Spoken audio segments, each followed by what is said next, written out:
Hello and welcome back to Casey Urban Farm. For those of you that are new here, my name is Christina and I am in the game room.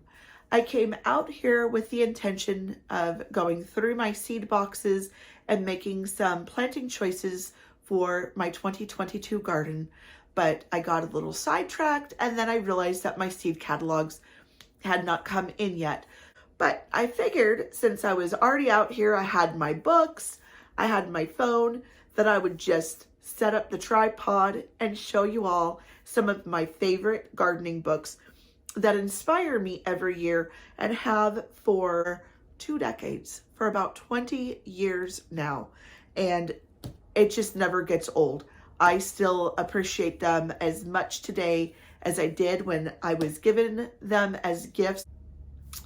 So let me show you real quick what books I like to use when I am just looking for some inspiration, or it's the dead of winter and I just want to kind of peruse through something and fantasize about gardening, because I think, frankly, I think about gardening all the time.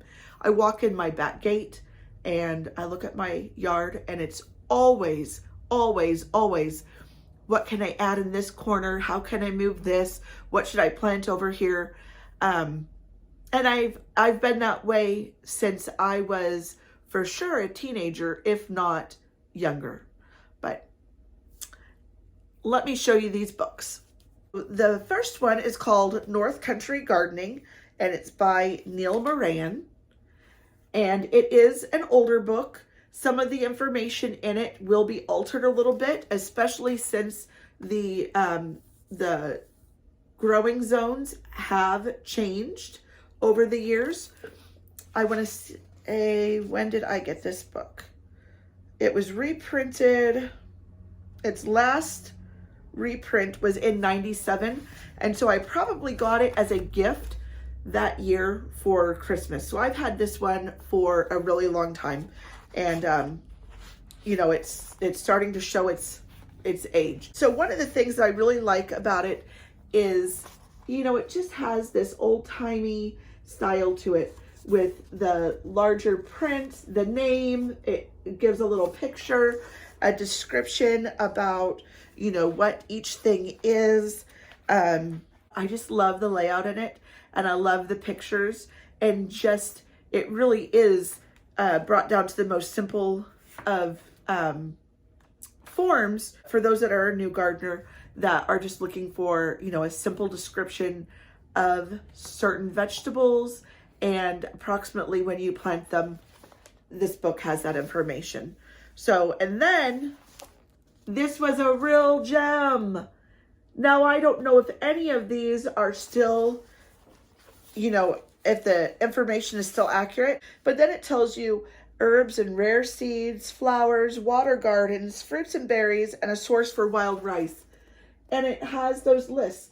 Now you can tell that this is definitely before the age of, you know, before internet was really picking up and everyone was on a browser and using social media.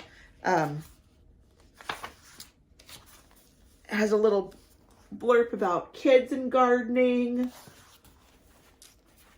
Anyways, all in all, it is a really nice book. And it does talk about how to put in, you know, a water garden and how to take care of your lawn. Let's see, we have something in here on roses, shrubs for the north, hardy fruit trees, choosing fruit trees, different tools to use for pruning, overwintering your vegetables.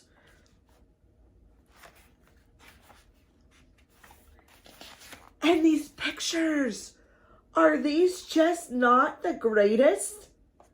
I mean, it's just so I actually like this style. And look at this. So planting grapes, and then it shows, you know, again, a little picture, hot caps and row covers, greenhouses starting from seed. Okay, a pH chart for vegetables. Soil foundations for a successful garden, saving seeds, heirlooms and traditionals, Suggested Planting Guide for Northern Gardeners. And then it has its little suggested. Anyways, not to go through the whole book, but this is just, I just absolutely love this book. You know, I am definitely in my gardening experience, I am beyond this, but it is still fun to look back at this book and just read through it and look at the pictures and look at the descriptions. And each time I pick something up that I maybe have forgotten about or I didn't know. So it's just a nice book. And in the description below, I will put down the names of all of these books and the authors. And if I do find an Amazon link, I'll put that in so that that'll make it easier to find it. So another one is called Living on an Acre. And my mom gave this to me in 2003, which was the very first Christmas that we lived up in Wisconsin. And it is absolutely wonderful. It tells you all about how you can live fully sustainably on 1 acre of land. And these are slightly older pictures as well, but you know, it has some color pictures to go ahead and be able to enjoy, and they have some good descriptions with them.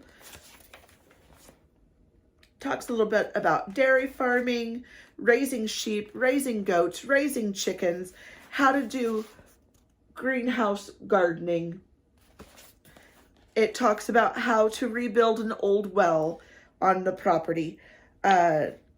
You know, how to have a poinsettia, you know, growing poinsettias and making some money off of it. So, you know, it goes over the annuals, the greenhouse tomatoes, you know, if you want to do the farmer's market or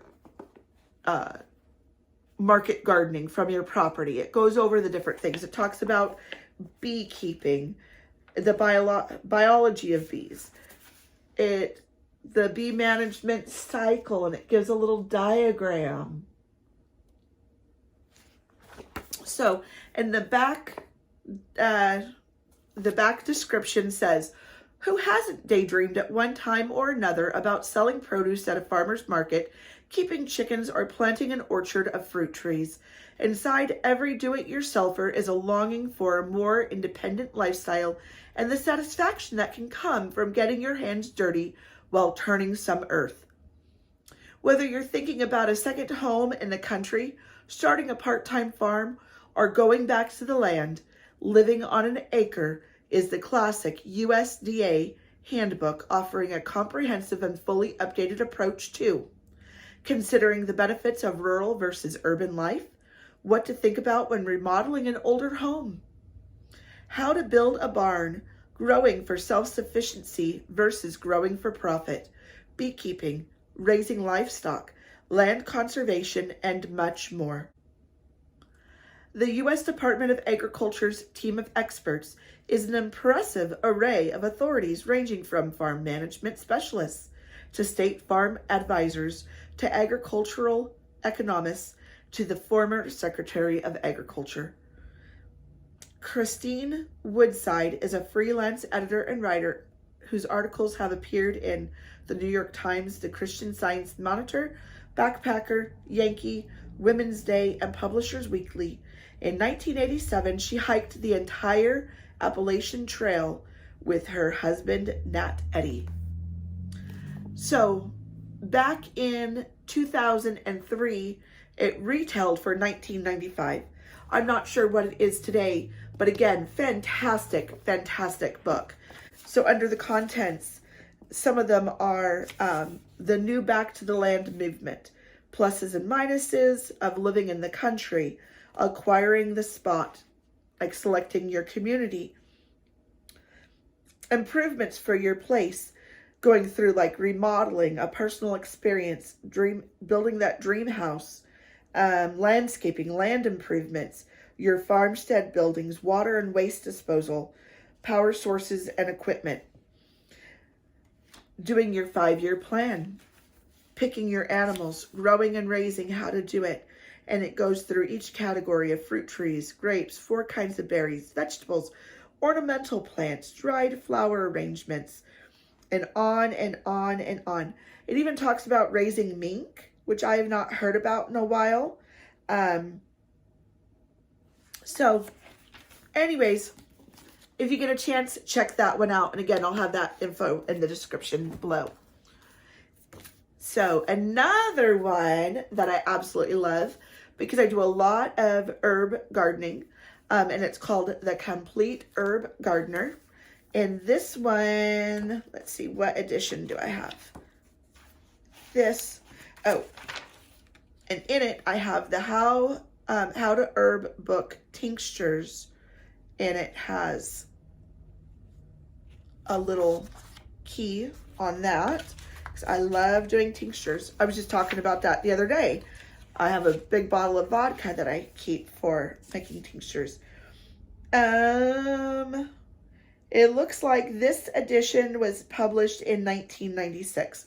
Now you can tell that when I find a book that I like, I hold on to that book for a while.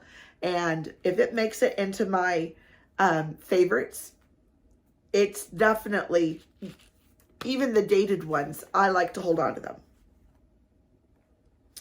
So this talks about herb cultivation through history, the botanical point of view of herbs, you know, attracting insects. And then again, obviously I like picture books. Isn't that just beautiful? Just absolutely beautiful. This is a full color book. So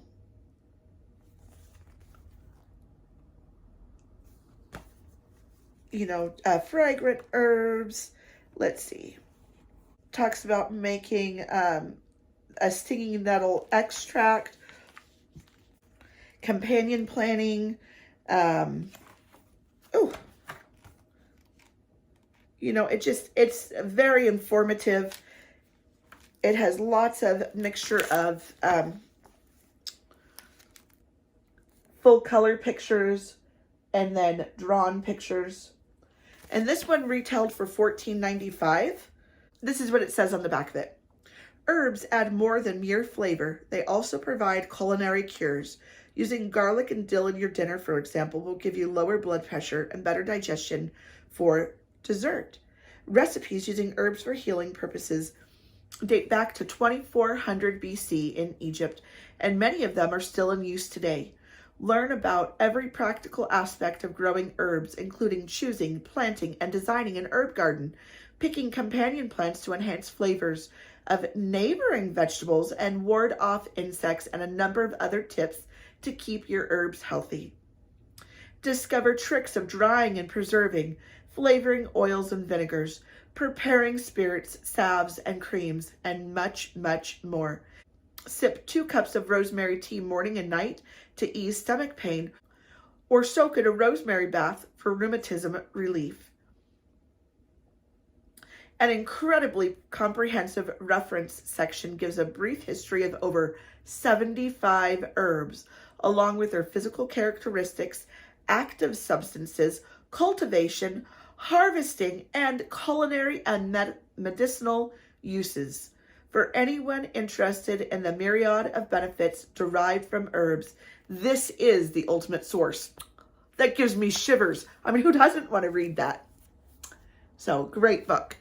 So I have several other books that I absolutely love to look over when I am planning my garden, or just throughout the year when I need a little pick-me-up of good garden vibe. And I also have a new one in my collection, which I will talk about at a later time because I could probably dedicate an entire video to it. But in the meantime, these are 3 books that for me are a must-have on my shelf. So I hope this gave you all some ideas on a book that you might want to have on your own shelf, or even one that you might want to give to that favorite gardener in your life. As always, Thanks for watching, and please consider subscribing if you have not already.